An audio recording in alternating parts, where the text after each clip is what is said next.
When most people think of shame, they're actually thinking of guilt, a response to something that we did that we deeply regret.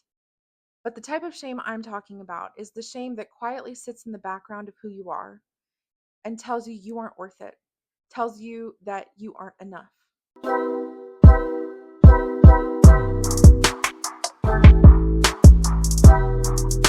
Hey, and welcome to my channel. I'm Mary, and this is The Inner Knowing, a channel where we realistically talk about what it's like to be a deep feeler, have intuitive inner knowings, and be sensitive in a world that's not always so kind.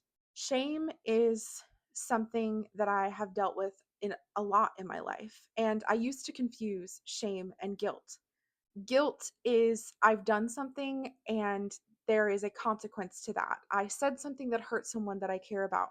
So now I have the ability to go repair that. And I feel guilt to let me know that I'm not listening to my moral compass. Shame is a deep seated belief that there is something wrong with you, that there is something that makes you not enough, that makes you unlovable, that makes you unworthy of good things. And shame is something that I have struggled with a lot in my life.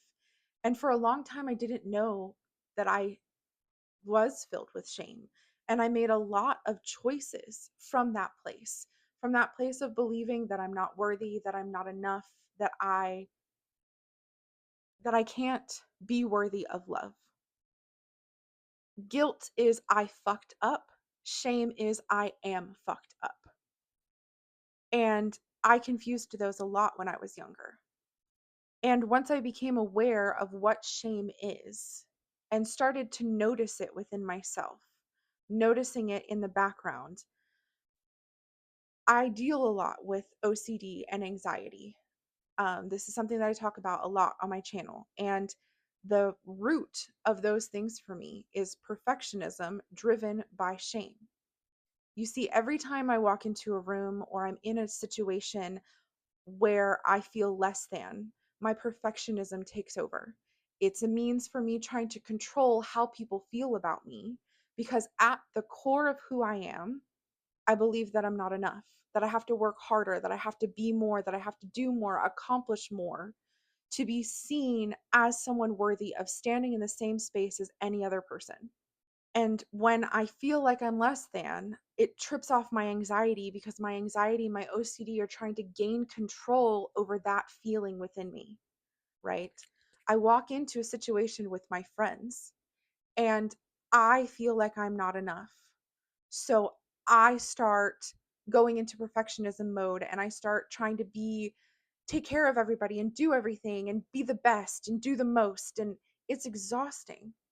And I don't actually have to do that to be worthy of being around the people that love me and care for me. But because of that deep seated belief, every day I find myself doing that. There are lots of ways shame secretly shows up. Obviously, perfectionism, people pleasing, over explaining, hiding your mistakes, self criticism, feeling like a fraud or having imposter syndrome, difficulty receiving love, pushing people that you care about away. And I have shown all of these and more at various points in my life. I have made decisions from this place at various points in my life. When I was at one of my lowest points, I was not taking care of my body. I was actively very heavily smoking. I got to a point where I couldn't work anymore because my mental health got so bad. And I believed that I wasn't worthy of the love that I had in my life. So I was pushing people that I care about away. The core of this dark period of my life where I didn't care if I lived or died. I didn't care. And this is actually like the root of you see a lot of addicts and stuff. Addicts at their root have a shame-based belief about themselves. And so I was addicted. I was heavily addicted to smoking. I didn't care that it could eventually kill me. In fact, I thought I deserved to die that way. And I know that's morbid and sad, but that's the truth. That's actually what I thought. I thought I deserve suffering. So I'm going to smoke a lot, constantly, every day, and hope that I have a long and painful death.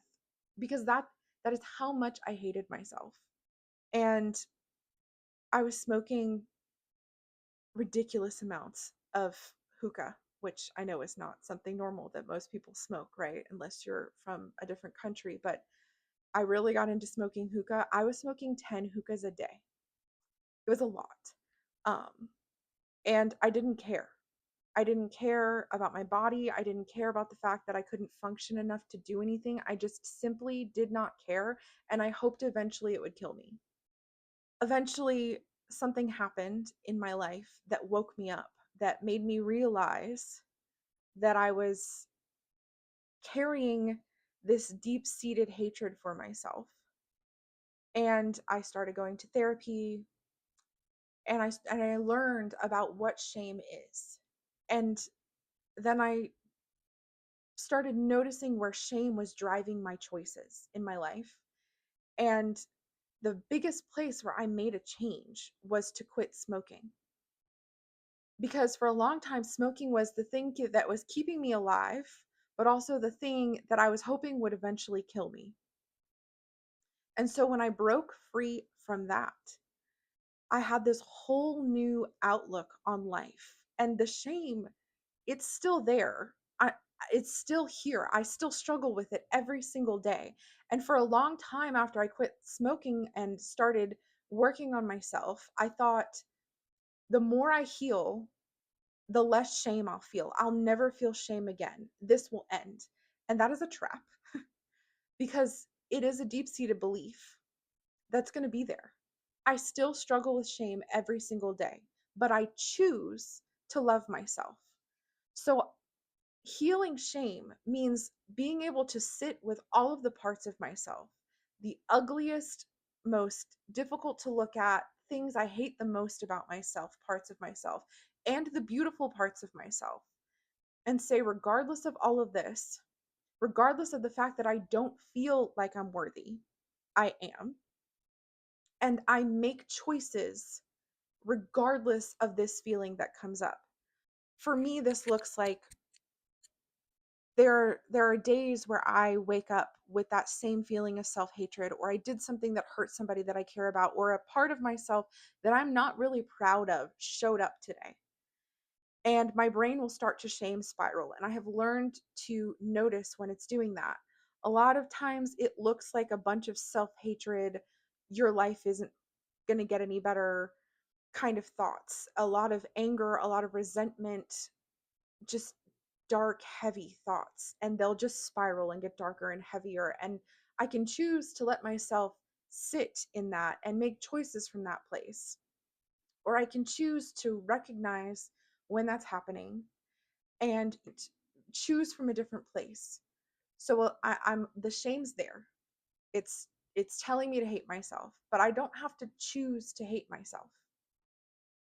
I can feel like I should hate myself and choose not to hate myself at the same time. So instead of going and buying a new hookah and starting to smoke again on days where I wake up and hate myself now, I wake up and maybe I hate myself, but I'm still going to get my ass up. I'm still going to go eat a really healthy breakfast. I'm still going to go to the gym today. I'm still going to walk with my best friend after work. I'm still going to do all of the things that I know I need to do to show myself that I'm worthy, that I am lovable. And then the shame will also try to sneak in and be like, but you have to be perfect at it, right? You have to be perfect at it, or else you're worse than everybody else. You don't deserve to be in the same room as these other healthy people. It's always sneaking in the background. So it's learning to notice those little moments where shame creeps in and says, this is what you deserve, and hearing that and deciding, you may think that and I may feel like a piece of shit, but that's not true and I don't deserve that. Healing from shame doesn't mean it's going to go away. It means I've learned to recognize it, to realize that it's something that's not true, and to move through it in a way that shows me that I love me regardless of the fact that I also sometimes hate me. If shame is something that you deal with, or you're into self awareness, self growth, woo woo shit, any of those things, this is the channel for you. Like and subscribe, and I will see you in the next one.